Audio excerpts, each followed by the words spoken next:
Did somebody ask for the most delicious carrot cake ever created in the history of the world? Subjective, but it's my opinion.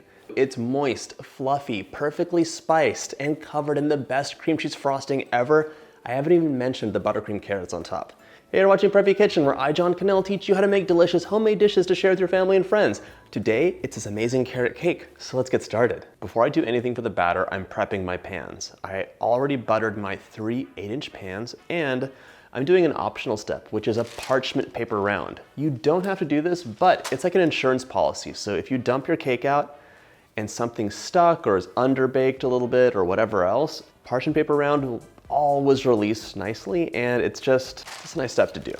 I already drew a circle. I'm just gonna cut inside of it 3 rounds. 1, 2, 3. Last step is take a tablespoon of flour and just kick it around the side because I buttered the sides, that's exposed, and you do want that to be well lubricated. Those can hang out there for a while. Clean my workspace up. Let's shred some carrots. You could use your food processor for this or just do it by hand. And we want 1 pound. I'm using the fine grater, but the thick one works as well.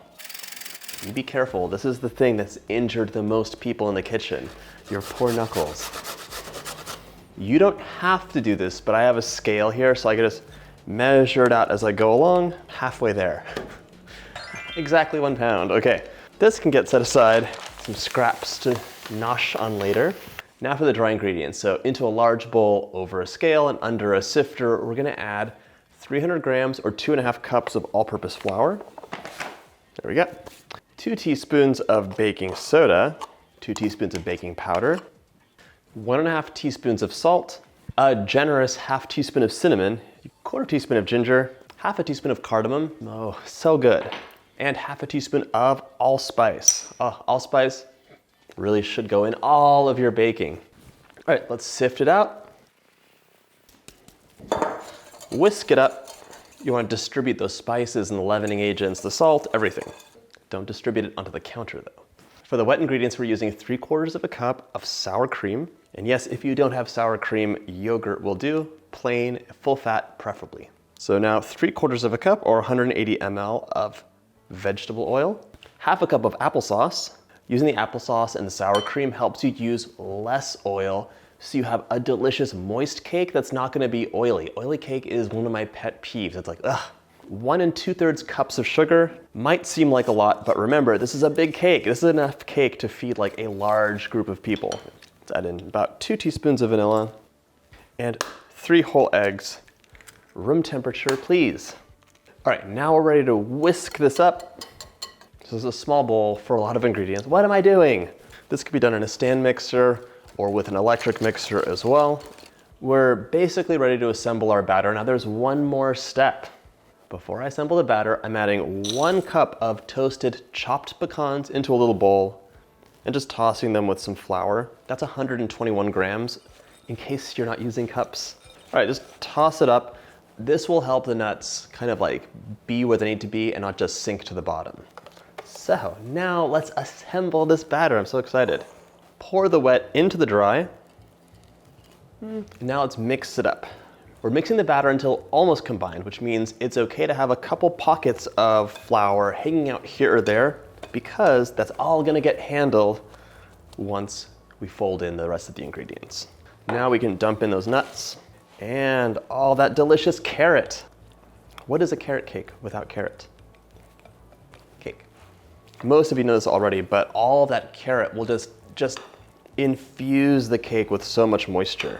If you want to click up here for my apple cake recipe, it's kind of similar. The apple cake has this batter that's so thick. People are like, oh my gosh, this has to be wrong. But what happens is the apples release all their moisture in the oven and the cake is perfect. So just make sure that all those ingredients are incorporated in there. Scrape the bottom of the bowl. Divide the batter equally into those 3 pans. Love that color. You can let me know in the comments if there's something you add to your carrot cake. I grew up with carrot cake that had pineapple in it, and I thought that was like the normal way to do things, but apparently not.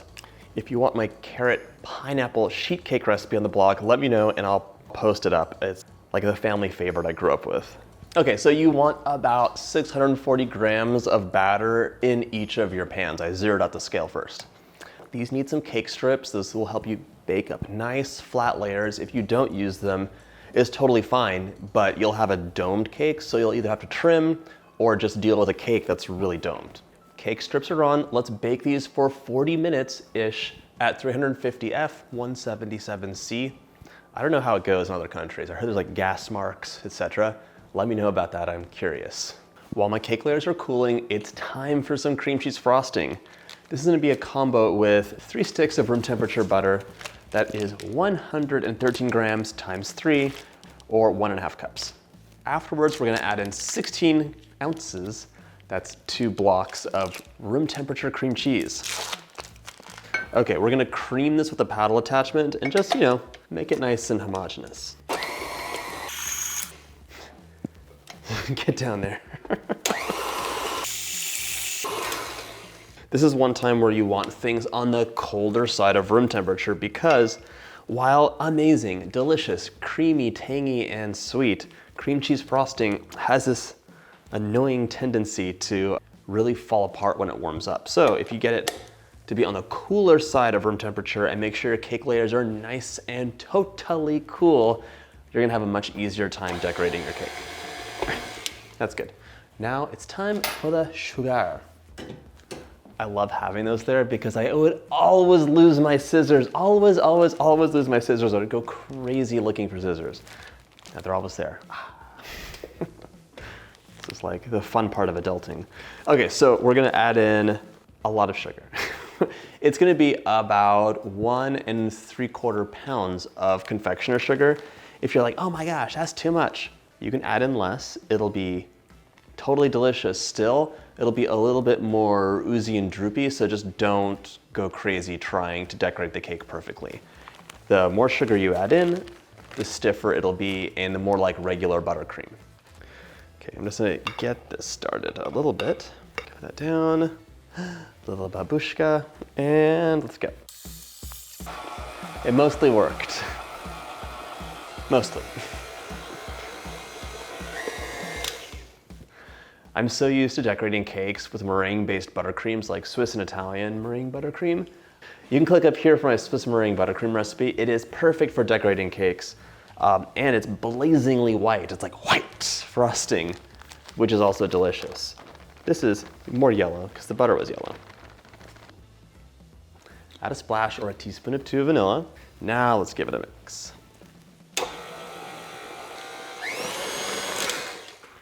Okay, let's give this a little taste. That's very nice. Okay, I'm just gonna go into a piping bag and we're gonna decorate this cake after we make the second batch of buttercream. So the decoration scheme for this cake is really simple. We have the cream cheese frosting, a little bit of nuts, and the buttercream carrots. For those carrots, we're adding in 1/2 cup or 113 grams of butter.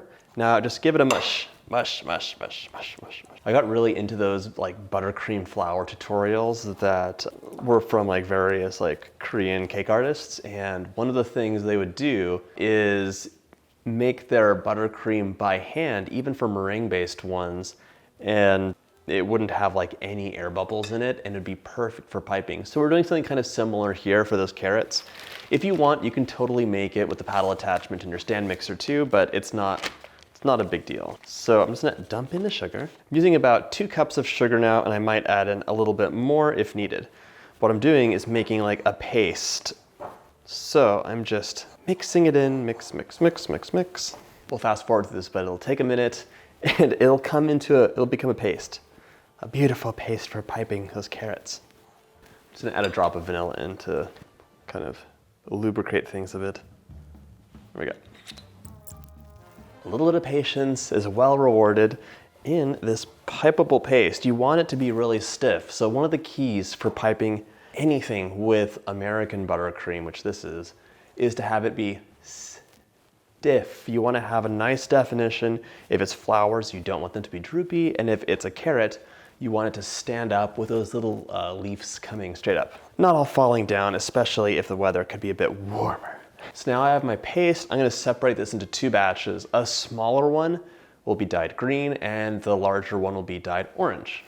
So a couple drops of orange. You know, carrots can be like white, but no one's trying to hear that.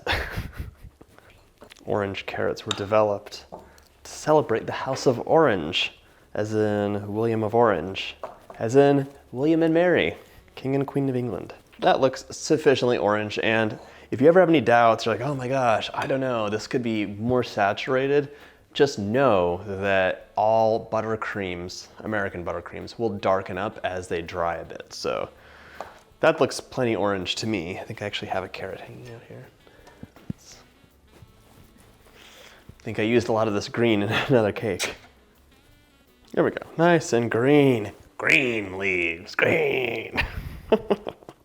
Okay, let's assemble this cake. Nice and cool, look at those flat layers. And if you're wondering, yes, it was amazing getting them out of the pans. They plopped right out.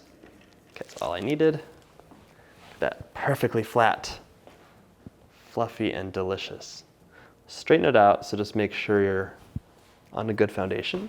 Okay, next layer. There you go, that is a big, beautiful cake over here.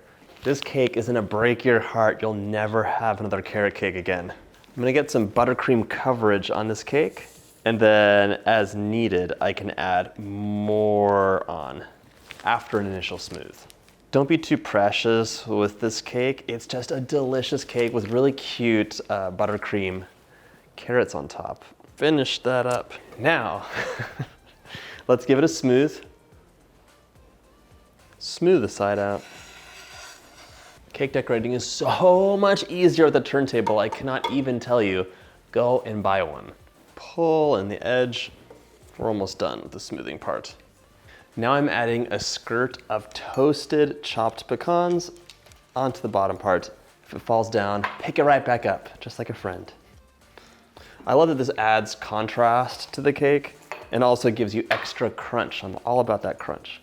Then any excess you can just take right off. Okay, any other pieces you could just pop in on top to give you a bit of a gradient. And now it's time for our carrots. The orange buttercream's in a bag fitted with a 1A tip. That's like a medium round. We're gonna pipe some carrots at different heights and distances from the edge. So, whoop, that's a baby carrot. Look how beautiful that buttercream is piping. There is like no wavering. It's very strong. Strong, beautiful buttercream. If you want, you can pipe your carrots at all the same height and all the same distance, but I like them to look kind of almost messy, so it's like a garden kind of. Now I have the green buttercream in a piping bag fitted with a 233 tip. So each carrot's getting about 2 squeezes from my grass tip. And in between, I'm just cleaning off the tips so I don't have any like weird excess. Here's where the just in case comes in handy. So if you're like, oh, that's too much, you can just push it back up like that. And it's easier if you squeeze, but don't lift up for a minute, form a base, and then lift up. It'll give those little green pieces a foundation to grow on. And there you go, carrot cake. Only thing left is to take a bite. If you like this recipe, check out my ultimate cake playlist. It's my all-time favorite cakes, guaranteed to please. You're gonna love them. But for now, let's take a bite. Oh my God, the cake just melted in my mouth, slapped me across the face and said, that's right. So good. You've gotta make this recipe. Thanks so much for watching. If you like my videos, hit that like button and subscribe, and I'll see you in the next video.